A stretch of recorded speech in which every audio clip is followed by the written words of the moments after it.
Ganito namang luto sa hipon, sauce pala ang ulam na. Sa kawali, maglagay ng kunting mantika, igisa na rin yung sibuyas at bawang. Ihalo hanggang sa maglabas lang ng aroma o maluto at ilagay ko na yung hipon.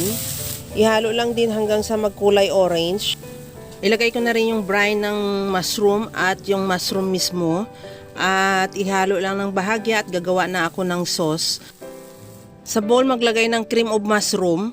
Lagyan ko na rin ng tubig at tunawin. Pagka tunaw niyan, ilagay ko na yan sa hipon. Ihalo lang hanggang sa lumapot na rin yung sauce. At para mas lalong masarap, maglagay tayo ng grated cheese.